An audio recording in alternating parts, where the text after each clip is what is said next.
Patterns हमेशा सिर्फ chart पर वर्क करते हैं, लेकिन जब हम लाइव चार्ट्स पर जाते हैं तो ये वर्क करना छोड़ क्यों जाते हैं? जब हम बैक टेस्टिंग कर रहे होते हैं तो चार्ट्स पर जो पैटर्न बन रहे होते हैं वो हमें दिखा रहे होते हैं, प्रॉफिट्स दिखा रहे होते हैं, आपको जो है वो प्रॉपर सेटअप्स दिखा रहे होते हैं। बट जो ही आप लाइव चार्ट पर जाकर अपना सेटअप लेना चाहते हैं, एंट्री लेना चाहते हैं, तो आपके साथ लॉसेस होते हैं। अगर आपके साथ भी यही चीज़ें हो रही हैं तो वेलकम टू दिस सीरीज़। इसमें लास्ट टाइम मैंने ये पढ़ाया था, सिखाया था कि चार्ट पैटर्न्स होते क्या हैं। इस वीडियो में हम प्रॉपर देखेंगे कि उनको हम लाइव मार्केट पर कैसे इम्प्लीमेंट कर सकते हैं। मेरे सामने चार्ट ओपन है एथेरियम का, 30 मिनट का चार्ट ओपन है। आपने एटलीस्ट 30 मिनट 1 आवर पर रहना है, 15 मिनट पर नॉइज़ क्रिएट हो जाएगी, आपने उसे वहाँ पर जाकर इस्तेमाल नहीं करना। अब जो जो पैटर्न्स बनते जाएंगे हम उनको साथ साथ रीड करते जाएंगे और साथ साथ मैं आपको मेंशन करके ये चीज़ें समझाता जाऊँगा। फर्स्ट ऑफ ऑल, एक मार्केट में एक पैटर्न को आइडेंटिफाई करने के लिए और वेरीफाई करने के लिए क्या ये वर्क करेगा या नहीं करेगा, मैंने इसके लिए कुछ चीज़ें जो हैं वो अपने पास मेंशन की हुई हैं। उनमें जो सबसे पहली चीज़ है कि आपने एचटीएफ का बायस अपना जो है वो क्लियर रखना है। अब लेट्स से आपको यहाँ पर मैं दिखा देता हूँ कि ये जो हमारा एथेरियम में कैसे आ रहा है, higher high higher low, then higher high then higher low, फिर ये इस रेंज में स्टक हो गया है। अब इसका क्या मतलब है कि ये इसने लास्ट वाला हाई ब्रेक नहीं किया, सॉरी लास्ट वाला लो इसने ब्रेक नहीं किया, तो ये यहाँ से कंप्रेशन के बाद एक प्रॉपर ऊपर एक मूव दे सकता है। क्यों हम यहाँ पर क्यों इस पैटर्न को यूज़ करेंगे? बिकॉज हमारी जो एच टी एफ बायस है वो क्लियर है कि भाई हमने ये वाली चीज़ स्ट्रक्चर को ट्रेड करना है। उसके बाद है कि एक जो पैटर्न बनता है उसमें आपकी तीन चीज़ें होती हैं। फर्स्ट ऑफ ऑल आपकी प्राइस होती है। लाइक लेट्स से कि ये वाला आपका पैटर्न बना है, मैं दोबारा ये चीज़ें रिमूव करके आपको दोबारा ज़रा दिखा देता हूँ। पैटर्न है इसमें, फर्स्ट ऑफ ऑल तो आपकी जो कैंडल में प्राइस चल रही है, प्राइस है। देन उसके बाद ये टाइम है कि टाइम के साथ साथ ये कंप्रेस होता जा रहा है। उसके बाद थर्ड नंबर पर आती है वो है साइकोलॉजी। है आपकी साइकोलॉजी कह लें या मार्केट की साइकोलॉजी कह लें, क्या है। अब मार्केट की साइकोलॉजी को मैंने एच टी एफ बायस से डिफ़ाइन कर दिया है। आप एच टी एफ बायस और मार्केट साइकोलॉजी को काइंडा कह लें, थोड़ा अगर मिक्स करना चाहें तो yes you will not be wrong. अब साइकोलॉजी यहाँ पर क्या कह रही है कि मार्केट यहाँ से क्या होगी, बुलिश होगी। ये एक लाइव चार्ट है, बिल्कुल लाइव चल रहा है। इसको इंशाल्लाह नेक्स्ट इसकी मूव आएगी वो एक प्रॉपर ऊपर बुलिश मूव ही आएगी, दैट इज़ सर्टन। कोई भी चीज़ हमेशा 100% सर्टन नहीं होती, बट प्रोबेबिलिटीज़ होती हैं। अब इसकी 80% प्रोबेबिलिटी है कि ये इधर से मूव जो है वो अब ही देगा। उसके बाद अगर मैं आपको एक चीज़ मेंशन कर दूँ, चार्ट पैटर्न्स जो हैं वो फेल क्यों होते हैं। अब यहाँ पर आप देखें, अब यहाँ पर आपके पास क्या चीज़ बनी है, इसको आप असेंडिंग चैनल भी कह सकते हैं, इसको आप फॉलिंग स्ट्रक्चर भी कह सकते हैं, इसको जो है आप फॉलिंग वेज कह लें, या इसको जो है फ्लैग कह लें, बीर बुलिश फ्लैग कह लें। इसके बाद इसने प्रॉपर मूव दी है, ऐसे ही है। अब इस मूव को हमने कैप्चर कैसे करना था, लेट्स रिप्लेट। हम आ गए यहाँ पर, अब यहाँ पर हम खड़े हुए हैं। अब जब आप यहाँ पर होंगे, अब ये मैं आपको ये चीज़ सिखा रहा हूँ कि जब पैटर्न्स बन रहे होंगे आप उनको आइडेंटिफाई करके आप इस्तेमाल कैसे करोगे। आप क्या वेट करोगे? आप वेट करोगे कि आपकी ये जो रीजन है, ये जो हाई है, इसके ऊपर आपकी कैंडल क्लोज हो, उसके बाद आप एंट्री लेंगे। एक और चीज़ है कि कैंडल्स में और विक्स में ये दोनों चीज़ें मिक्स होकर कैसे हमें फ़ायदा दे सकती हैं और कैसे ये हमें फेल करती हैं। वीडियो के एंड पे ये आपको एक गोल्डन लाइंस या गोल्डन रूल जो है इंशाल्लाह ताला मैं आपके साथ डिस्कस करूँगा। अब यहाँ पर आपने क्या देखा, विक गई। अब विक्स फेल हो रही हैं तो हमने क्या किया, अभी तक एंट्री हमने नहीं ली। ऑल दो अब देखें यहाँ पर आपका क्या हो गया है। अब यहाँ पर अगर गौर करें, थोड़ा वापस आ जाते हैं, let's replay it till this candle, इस कैंडल तक इसका कर लेते हैं रीप्ले।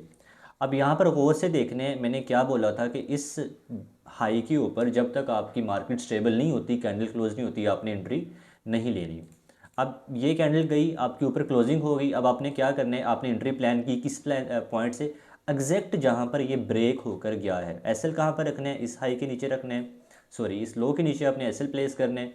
टीपी जो है आप एटलीस्ट, पहला टारगेट आपका ये वाली लिक्विडिटी होगी, देन आप टारगेट्स को एक्सटेंड करोगे अकॉर्डिंग टू द सिचुएशंस के पीछे मार्केट में कौन सी लिक्विडिटी कहाँ पर पड़ी हुई है, व्हाट इज़ लिक्विडिटी। ये चीज़ें मैं आपको पूरी सीरीज़ में सिखाऊंगा कि लिक्विडिटी को कैसे जो हम डिफ़ाइन करते हैं, कैसे उसको ट्रेड करते हैं। अब अगर आप देखें तो उसने एग्जैक्ट वापस आई है मार्केट और उसने आकर इसी पॉइंट को रीटेस्ट किया है। रीटेस्ट करने के बाद आपकी एंट्री हुई है। आप एसएल जब आप 1:2 चले गए हो, आप एसएल क्या कर दोगे, ब्रेक इवन कर दोगे, बिकॉज आप मार्केट को फालतू में पैसा नहीं देना चाहते। देन आप प्ले आउट करें तो आपका ये पूरा सेटअप प्ले हो गया है। अब ये पैटर्न आपको इंट्री और एग्जिट और प्रॉपर सेटअप देकर गया है, बट अब आपने इसके लिए वेट करना है। जब तक आप वेट नहीं करोगे, आप ब्लाइंड एंट्रीज करोगे, आपको पैटर्न्स भी लॉस ही करवाएंगे। ये जो पैटर्न्स मैंने 30 मिनट पर ये एक काइंडा बनाई है ट्राई रेक्टेंगल, इसे हम कहते हैं जो है ये आपका इस पूरी रेंज में मार्केट में ये एग्जॉस्टेशन शो हो रही है। इस रेंज में मार्केट जो है एग्जॉस्ट कर रही है, मार्केट में इतना ज़्यादा पावर नहीं है, वॉल्यूम नहीं है कि ऊपर जा सके, बट इसने इस रीजन से ये जो आपका है ये वाला, अब ये ओबी नहीं है आपका, बट ये क्या चीज़ होती है, इसको मैं अपनी ज़ुबान में डीसीसी कहता हूँ। तो ये चीज़ें डीसीसी भी आपको मैं सिखाऊंगा, डीसीसी को आप कैसे इस्तेमाल कर सकते हैं। दिस एंड दैट मार्केट की एक एक चीज़ इंशाल्लाह हम डिकोड करेंगे वक्त के साथ साथ। अच्छा, आप थोड़ा पीछे आ जाएं। अब यहाँ पर कोई और पैटर्न अगर आप देखना चाहें तो फिलहाल आपको कोई पैटर्न नज़र नहीं आ रहा, बट यहाँ पर एक काइंड उसने लिक्विडिटी बनाई हुई थी, लिक्विडिटी छोड़ के वो लाइक ऊपर निकल गया है। आप इसी हाई का वेट करते हैं, उसने क्लोजिंग ऊपर दी है, रीटेस्ट किया, आप देखें ना। अब हाईज़ का अगर आप वेट करें तो प्रॉपर आपको कैसी एंट्रीज मिलती हैं। आप ये हाई ब्रेक हुआ, हाई ब्रेक होने के बाद आपने क्या किया, आपने वेट किया कि मार्केट दोबारा इस रेंज में आए, आपने एंट्री ली। एसएल ऑब्वियसली आपने स्लो के नीचे लगाना है, लगाने के बाद आपने ऊपर सेट कर लिया, आपको 1:4 1:5 इधर से भी आराम से मिलती है। अब ये स्ट्रक्चर आपका फेल क्यों हुआ है, दिस वन, अब ये तो बेरिश फ्लैग है ना, ऐसे ही है। अब लेट्स ज्यूम कि आपकी प्राइस ऐसे नीचे आ रही है, इसने ये एक लोअर हाई बनाया, देन एक हायर लो बनाया, देन ये प्राइस एक फ्लैग के अंदर मूव कर रही है, ऐसे ही है। फिर ये बेयर फ्लैग जो है वर्क क्यों नहीं किया, इसने ये नीचे क्यों नहीं गया और बजाय इसके ही ऊपर वापस जो है वो इसने अपनी डायरेक्शन चेंज कर ली है। अब अगेन जो अभी वीडियो के स्टार्ट में मैंने डिस्कस किया था कि आपने क्या करना है, अपने हाईज़ और लोज़ के ब्रेक होने का वेट करना है। प्रोमिनेंट हाई अब यहाँ पर कौन सा था, आपका ये प्रोमिनेंट जो लो था, अगर आप बेरिश फ्लैग देख रहे हैं तो आपने इस लो के वेट के ब्रेक होने का आपने क्या करना था, वेट करना था कि आपका ये लो ब्रेक हो और उसके बाद आप अपनी एंट्री नीचे डिफाइन करो और शॉर्ट करो। ये नहीं हुआ तो आपने क्या किया, आपने इस हाई के वेट होने का ब्रेक की, सॉरी इस हाई के ब्रेक होने का आपने वेट किया, स्लिप ऑफ टंग सॉरी। ये देखें जी, हाई आपका ब्रेक हुआ, रीटेस्ट हुआ और आपको एंट्री देकर गया है, लेकिन जो आपका बेरिश फ्लैग है ये यहाँ पर बिल्कुल फेल हुआ है, बिल्कुल यहाँ पर नाकाम हुआ है। अब पैटर्न्स फेल क्यों होते हैं, अब ये चीज़ ज़रा गौर से सुनिए। पैटर्न्स के फेल होने की जो मैंने अपने पास दो रीज़न्स नोट किए हैं, जो कि यूट्यूब पर भी अवेलेबल नहीं है, और I think so may be Google पर हो, I don't know, chat GPT पर। ये दो रीज़न जो मेरे नज़दीक है ना पैटर्न्स के फेल होने की एच टी एफ पर 1H एटलीस्ट 1H पर, उसकी फ़र्स्ट रीज़न ये होती है कि कैंडलस्टिक फेलिंग। कैंडलस्टिक फेलिंग में फ़र्स्ट ऑफ ऑल आ जाएगा कि कैंडल वाइज फेलिंग, और दूसरा है वीक वाइज फेलिंग। अब जो कैंडल वाइज फेलिंग होती है ना, कैंडल वाइज फेलिंग ये होती है कि आप लेट्स से कि आपने ऊपर ये कैंडल क्लोज कर ली थी, लेट मी रिप्ले इट। अब आप यहाँ पर आ जाते हो, आपने ये कैंडल ऊपर क्लोज कर ली थी, अब उसके बाद आप प्राइस को जाना चाहिए ऊपर, ऐसे ही है, लेकिन फिर भी प्राइस ऐसे करती है कि प्राइस वापस नीचे आकर दोबारा लो लगा देती। तो ये आप कहते हैं ये कैंडल फेलिंग हुई है, यहाँ पर पूरी की पूरी कैंडल जो बॉडी है ये यहाँ पर फेल हुई है। एक होती है कैंडल फेलिंग, दूसरी होती है विक फेलिंग। विक फेलिंग में क्या होता है, जो रिटेलर होते हैं, जो नए लोग होते हैं, वो अक्सर विक फेलिंग की वजह से ही पैटर्न्स को रीड नहीं कर पाते। अब लेट्स से मैं आपको यहाँ पर कोई और अगर पैटर्न दिखाना चाहूँ, या हम इसी की ही अगर बात कर लें ना, हम इसी थोड़ा वापस आकर रिप्ले करके ना इसको हम कर लेते हैं, सो दैट आपको भी मैं वीक फीलिंग भी इसी चीज़ में ही समझा दूँ। अब वीक फीलिंग यहाँ पर कैसे हो सकती थी, वीक फीलिंग, अब जो रिटेलर था, अब रिटेलर के नज़दीक नज़दीक ये है कि आपने ये वाला लो लिया, ऑब्वियसली लो तो फिर यही बन रहा है ना, और उसने ये लो कर लिया, मार्केट ये मार्केट मेरे लो के नीचे जाएगी, मैं क्या कर दूंगा, शॉर्ट कर दूंगा। उसका ये एक परसेप्शन था। अब मार्केट उस लो के नीचे गई है, लेकिन उसका परसेप्शन ये था कि भाई वीक भी नीचे चली गई, मार्केट नीचे जा रही है। अब उसने बहुत बड़ा एसएल लगा लिया, टीपी उसने बहुत ही कोई बड़ा टीपी कर लिया कि अब मेरा फुल टीपी हिट होएगा, ये वो दिस एंड दैट। तो ये आपने इस तरह करके टीपी को अपने एक्सटेंड कर लिया। अब उसके बाद हुआ क्या कि यहाँ पर विक ने फेल कर दिया। ये स्ट्रक्चर किस वजह से फेल हुआ है, ये पैटर्न क्यों फेल हुआ है, ड्यू टू विक। ये आपकी है विक फेलिंग, और एक होती है बॉडी फेलिंग। ये देखें आपकी विक फेलिंग हुई, आप प्रॉपर इधर जाकर आपने एसएल दे दिया, एंड दैट्स ऑल। ये आपकी विक फेलिंग थी। विक फेलिंग और बॉडी फेलिंग ये बिल्कुल दो नए कंसेप्ट हैं जो कि अब मैंने ही इंट्रोड्यूस करवाए हैं। नेक्स्ट गूगल पर हैं, चैट जीपीटी पर नहीं है, पर है नहीं है, आई डोंट नो, मुझे इनका ज़रा भी अंदाज़ा नहीं है। अच्छा, अभी हम कोई और चैट पैटर्न जो है इधर से फाइंड करने की कोशिश करते हैं। Let's say that we are in this range. ये काइंड रेंज तो नहीं है बट ये कंप्रेशन है। एक मार्केट जो है वो आपकी इस रेंज में पूरी कंप्रेस हुई पड़ी है। अब इस रेंज को डिफाइन करने के लिए इसके बाद क्या होगा, अब बिल्कुल मैंने पहले इस चार्ट को ओपन करके नहीं देखा। अब यहाँ पर हम वॉल्यूम देखेंगे, क्या वॉल्यूम यहाँ पर हमें कुछ इंडिकेशन दे रहा है। अगर आप वॉल्यूम देखें, वॉल्यूम बिल्कुल इस पूरी रेंज में डेड है, जो ये शो करवा रहा है कि भाई पहले जो है मार्केट की मूवमेंट क्या आएगी, बेरिश ही आएगी। उसके बाद क्या हुआ, आपकी जो मूवमेंट है तो पहले बेरिश आई। हम दोबारा इसे रिप्ले कर लेते हैं। आप यहाँ पर जाएंगे, आप ऊपर गए। अब ये जो फेक आउट हुआ है, अब इस चीज़ को आपने थोड़ा कंसीडर करना है। और अगेन वही चीज़ जो मैंने वीडियो के बिल्कुल स्टार्ट में डिस्कस की है कि wick failing, body failing, then यहाँ पर क्या हुआ है बताएं, विक फेलिंग हुई है, बॉडी फेलिंग हुई है। यहाँ पर आपकी विक फेलिंग हुई है, विक ने यहाँ पर गई है, आपको ये लगा ब्रेकआउट हो गया है, विक ने आपको फेल करवाया, देन अगेन आप ड्रॉप हो गए। Simple, that is very simple and very basic concept. सही है। नेक्स्ट जी हम कोई और इधर से पैटर्न एक ढूंढते हैं, पैटर्न्स को जो है बिल्कुल डेप्थ में स्टडी करते हैं। अब यहाँ पर आप आएंगे तो अब यहाँ अगर आप देखें तो क्या हुआ है, ये आपका एक काइंड ऑफ पोल कह लें आप, पोल बने इस हाई से ये लो तक। अब पोल बन गया। अब पोल के बनने के बाद इस रेंज में क्या हुआ है, आप काइंडा कह लें कि आप फ्लैग कह लें इसको, आप जो है वो कंप्रेस्ड कह लें। यहाँ पर प्राइस हुई तो कंप्रेस ही है ना, फिर आपको जो भी इसको नाम दे दें। अब यहाँ पर क्या चीज़ हुई है, अब यहाँ पर बॉडी फीलिंग हुई है। बॉडी फीलिंग जो है वो तकरीबन 30% होती है। जो विक फेलिंग है वो 70% आपको विक्स फेल करवाती हैं, 30% समाहो आपको बॉडीज़ भी फेल करवाती हैं। Because price is not certain. आप प्रोबेबिलिटी देखते हो, प्रोबेबिलिटी मेरी क्या बन रही है। अब आप खड़े हुए थे, लेट से इस पॉइंट पर खड़े थे। अब आप क्या वेट कर रहे हैं, थोड़ा वीडियो को पॉज करें, अब सोचें कि अब यहाँ पर हमारा वेट किस चीज़ का है।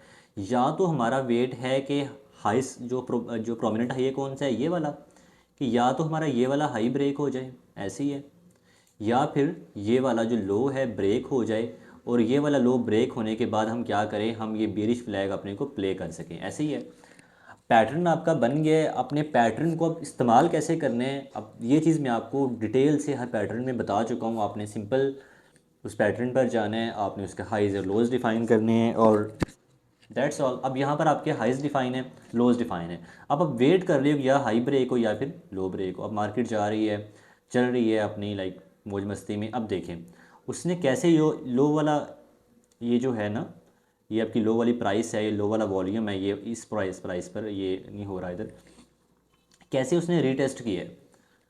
लोज और हाइज कैसे इंट्रीज देती हैं लिक्विडिटी पर। अब ये ट्रेड थी, ये भी इंशाल्लाह ताला with passage of time I will teach you. अब यहाँ पर क्या हुआ कि बॉडी आपकी एक पूरी ऊपर क्लोज हो गई है। अब यहाँ पर ऑब्वियसली आपने लिया एसएल, आपने यहाँ से एक बाय करना चाहा कि अच्छा यार मेरा हाई ब्रेक हो गया है, तो मैं ऐसे करता हूँ एसएल लगा लेता हूँ ये एफपीजी के नीचे, और अपना टीपी जो है टीपी में कहाँ पर सेट कर लेता हूँ, टीपी सेट कर लेता हूँ। ये वाला जो है ना प्राइस एफिशिएंसी, ये मैं टीपी सेट करता हूँ, टीपी सेट किया। और ये अगली ही कैंडल में आपका क्या हुआ, लेट मी पॉज इट, अगली ही कैंडल में आपने क्या किया, एसएल दे के आप एग्जिट कर गए। अब नेक्स्ट क्या था कि हम वेट कर रहे थे कि या फिर ये वाला लो ब्रेक हो। आपका लो ब्रेक हो गया, देन आप शॉर्ट गए, शॉर्ट ये वाली जो है लो ब्रेक हुआ, आपने एंट्री यहाँ से ली। आपने एसएल जो है एटलीस्ट आपने ये जो एक इक्विलिब्रियम बनेगा वहाँ पर आपने एसएल लगाया। टीपी आपने एटलीस्ट 1:2 1:3 आपने टीपी कर लिया, and you let it play. और यहाँ पर 1:1 आ गई है। अब यहाँ पर अपना एसएल ब्रेक इवन कर लोगे। अब यहाँ पर आपका एसएल ब्रेक इवन होना चाहिए 1:1 आने के बाद। देन यू विल वेट कि आपका सेटअप जो प्ले होता है नहीं होता। अब ये इसमें देखें तो वॉल्यूम आपका फेड हो रहा है। अब नीचे ये आपको नज़र आ रहे होंगे ब्लू एंड रेड बार्स, इसमें आप देखें वॉल्यूम आपका बिल्कुल फेड हो रहा है। अब ये शो करवा रहा है कि जो मूवमेंट है ना, ये प्राइस के ऊपर मूव कर रही है, इसमें इतनी कोई पावर नहीं है। अचानक वॉल्यूम आए, प्राइस ऊपर निकल जाए, एक न्यूज़ वगैरह, वो एक बिल्कुल सर्टन चीज़ें होती हैं, बट हमने प्रोबेबिलिटी पर बात करनी होती है। तो ये सीन चल रहा है, सिनेरियो इधर, ये प्राइस फिर ऊपर ही जा रही है, एंड मैं थोड़ा इसको स्पीड में कर देता हूँ सो दैट ठीक है। अब ये देखें, ये आपको 1:1 इसने पहले दिया है, ठीक है, 1:1 देने के बाद आपका ये एस एल लेके चली गई है, ब्रेक इवन कर गई है। और अगर आपका एस एल ये हाई के ऊपर होता तो शायद मे बी एस एल आपका हिट ना होता। बट ये चीज़ें होती हैं, प्रोबेबिलिटीज़ पर काम करती हैं। आपने ऐसे नहीं करना कि अपने एस एल और ऊपर करके अपने अब रूल के अगेंस्ट जाएं। अब ये पैटर्न यहाँ पर आपको बिल्कुल फेल करके गया है, विक वाइज भी और बॉडी वाइज भी, कैंडल वाइज भी। सो पैटर्न्स हमेशा वर्क नहीं करते, बट आपने चीज़ों को अपने फेवर में लाने के लिए अपनी स्ट्रगल तो ऑब्वियसली पूरी करनी है। अब यहाँ पर आप देखें ना, अगर इस पॉइंट पर आ जाते हैं ये, अब ये वाला पॉइंट है, ये मेरा ख्याल है बन रही है आपकी असेंडिंग ट्रायंगल। आपकी ये काइंड ऑफ सपोर्ट बन रही है, प्राइस बार बार इधर से क्या हो रही है, बाउंस हो रही है। जो आपकी ऊपर एक काइंड ऑफ रेजिस्टेंस बनी हुई है, ट्रेंड लाइन, वो ये वाली बनी हुई है। अब इसको हमने प्ले कैसे करना है, अब आप लेट से खड़े हुए थे जी, इस पॉइंट पर खड़े थे, इस पॉइंट पर खड़े थे। अब यहाँ पर आपका हाई कौन सा है, लो कौन सा है, सिंपल है। जब भी चार्ट्स पर आना है, आपने पहला काम करना ही ये है, आपने हाईज एंड लोज मार्क कर लेने हैं। ये आपने लो मार्क कर लिया, ये जी आपने हाई मार्क कर लिया, वेरी सिंपल। अब चूंकि ये जो पैटर्न होता है, ये बुलिश पैटर्न होता है, ये तो आपको पता है। आप क्या करोगे, अब हाई के ब्रेक होने के लिए वेट करोगे, आप ऐसी एंट्री नहीं लोगे। अब यहाँ पर आपका हाई ब्रेक हो गए, अगर आप यहाँ पर गौर से देखें तो ये हाई के ऊपर एक कैंडल गई। मैं इसे दोबारा रिप्ले कर देता हूँ सो दैट आप दोबारा इसे देख सकें। लेट मी, थोड़ा सा इसकी ना स्पीड बहुत ज़्यादा हुई है, थोड़ा मैं इसे कर लूँ लाइक, ठीक है। अब यहाँ पर आप देखें, हाई के ऊपर एक कैंडल चली गई है। यहाँ पर हमें कंफर्मेशन हो गई थी कि हमारी जो एंट्री है वो कौन सी बन गई है, बुलिश एंट्री बन गई है। तो आपने जो एंट्री लेनी है, दोबारा आप इस पॉइंट से एंट्री लोगे। क्यों? क्योंकि ट्रेंड लाइन का रीटेस्ट है। एसएल कहाँ पे रखोगे, लो के नीचे रखोगे। टीपी कम से कम 1:2 टीपी करोगे, 1:2 मिल रहा है, दैट्स ऑल। आप ये वाली हाई लिक्विडिटी जो है ट्रेड करो, टीपी करो, और ये आपको टीपी देकर चला गया, दैट्स ऑल। कोई इसमें रॉकेट साइंस नहीं थी, जस्ट ये था आपने पैटर्न को ट्रेड कैसे किया, हाइज एंड लोज को मार्क्स करके आपने पैटर्न को ट्रेड कर लिया। And this is very simple concept, very simple. कोई इसमें बिल्कुल भी कॉम्प्लिकेट करने की ज़रूरत है ही नहीं यहाँ पे। अच्छा, अब यहाँ पर आप देखें ना, यहाँ पर कौन सा पैटर्न बना हुआ है। चलें, ये भी एक पैटर्न शुक्र है हमारे सामने आ गया, इसकी बात कर लेते हैं। ये बना हुआ है जी आपका हेड एंड शोल्डर। ये शोल्डर्स आ गए, ये आपका ये वाला हेड आ गया, देन अगेन ये शोल्डर आ गया। अब यहाँ पर आप क्या करोगे, यहाँ पर आपने जो क्या करना होता है, आपने जो नेक लाइन होती है या जो रीसेंट हाई होता है, उसके ब्रेक होने का आपने वेट करना होता है। लेट्स से कि आपका रीसेंट हाई जो था वो ये वाला था, आपने हाई के ब्रेक होने का क्या किया, वेट किया। अब यहाँ पर प्राइस ऊपर गई, इस पॉइंट पर जाकर रिटेस्ट करके वापस आ गई है। इसको हम रिप्ले करके देख लेते हैं जी। चलें जी, अब यहाँ पर आज गए, आपका ये शोल्डर दो बने हुए हैं, आपका हेड भी बना हुआ है। अगेन आप क्या करोगे, आप यहाँ पर सिंपल वेट करोगे कि इसके ऊपर एक कैंडल क्लोजिंग आ जाए। एक कैंडल क्लोजिंग आ गई, दूसरी कैंडल क्लोजिंग भी यहाँ पर आ गई है। अब जब हेड एंड शोल्डर बन रहा होता है तो ये चीज़ जहन में रखनी है, हेड एंड शोल्डर्स जो होते हैं ये रिट्रेसमेंट आपको बाकी जो पैटर्न्स हैं उनकी तरह रिट्रेसमेंट नहीं देते। लाइक आप यहाँ पर आप वेट करें कि आपकी रिट्रेसमेंट जो है 0.5 की रिट्रेसमेंट होगी, इधर से मैं जाकर बाय करूँगा इस रीजन में, तो ये आपको इस तरह की रिट्रेसमेंट नहीं देते। हेड एंड शोल्डर पैटर्न्स में आपने दो एंट्रीज करके चलना होता है, एक मार्केट से, एक ऑब्वियसली आप फिर रिट्रेसमेंट पे यहाँ पर अपने मार्केट से एंट्री कर लेनी है। एसएल जो है आपका, जो आपका जो होगा ना शोल्डर होगा, आपने शोल्डर के नीचे आपने एसएल रखना है। जो शोल्डर की नेक लाइन नहीं, शोल्डर का जो लो है उसके नीचे। ये मैं बात कर रहा हूँ बुलिश पैटर्न की। जब बात करेंगे हाई की, लाइक बेरिश की, तो हम जो टीपी रखेंगे वो ये वाला हाई हम टीपी कर लेंगे इस तरह करके, दैट्स ऑल। हम ये हमारा हेड एंड शोल्डर पैटर्न यहाँ पर क्या हो गया, हेड एंड शोल्डर पैटर्न आपका यहाँ पर प्ले हुआ है, आपको टीपी देकर गया है 1:3 1:4 करके आपको यहाँ पर ट्रेड मिल गई है। अब ये जो पैटर्न्स होते हैं ना, ये वाले, ये होते हैं राइजिंग स्ट्रक्चर्स होता है। इस चीज़ को मैं नेक्स्ट वीडियो में डिफाइन करूँगा, राइजिंग स्ट्रक्चर्स क्या होते हैं, इनको कैसे डिफाइन करना है। अब राइजिंग स्ट्रक्चर्स में ना आप वॉल्यूम देखते होते हो। राइजिंग स्ट्रक्चर में आप देखें, अगर प्राइस यहाँ से यहाँ तक गई है, लेकिन वॉल्यूम अगर आप देखें नीचे थोड़ा सा गौर करें ना, इस पॉइंट पर, ये नीचे जो बार है, अब यहाँ पर वॉल्यूम लो हुआ है, विच मीन्स दैट जो आपका स्ट्रक्चर राइजिंग था, इसने बेरिश ही आना था, आपने एंट्री वगैरह ढूंढी अपना प्रॉपर एसएल वगैरह, एंड दैट्स ऑल। तो ये पैटर्न्स मैंने लाइव चार्ट्स पर आपको एनालिसिस कर दिए हैं। अगेन आपको लास्ट टाइम मैं जाते जाते आपको ये चीज़ बता दूं कि भाई आपने क्या करना है, आपने सिंपल ये चीज़ करनी है, आपने हाइज़ एंड लोज़ को मार्क करना है, और हाइज़ एंड लोज़ मार्क करने के बगैर आपने जो पैटर्न्स होते हैं आपके, उनको आपने ट्रेड बिल्कुल भी नहीं करना, आपको 110% लॉस ही देकर जाएंगे। ठीक है, हो गया जी। तो इंशाल्लाह आप ये देखेंगे। लास्ट टाइम मैंने किया था ना मार्क ये वाला, खड़ा हुआ था जब मैंने स्टार्ट की है वीडियो, तो ये बुलिश पैटर्न ही था। तो इंशाल्लाह मिलते हैं नेक्स्ट वीडियो में प्रॉपर नॉलेज के साथ, प्रॉपर प्राइस एक्शन सीरीज़ के साथ, कि प्राइस एक्शन को हम कैसे लेकर चलेंगे, किस चीज़ को कैसे डिफ़ाइन करेंगे। चैनल को सब्सक्राइब लाजमी करें अगर आप नए हैं, और मिलते हैं नेक्स्ट वीडियो में इंशाल्लाह। खुदा हाफिज़।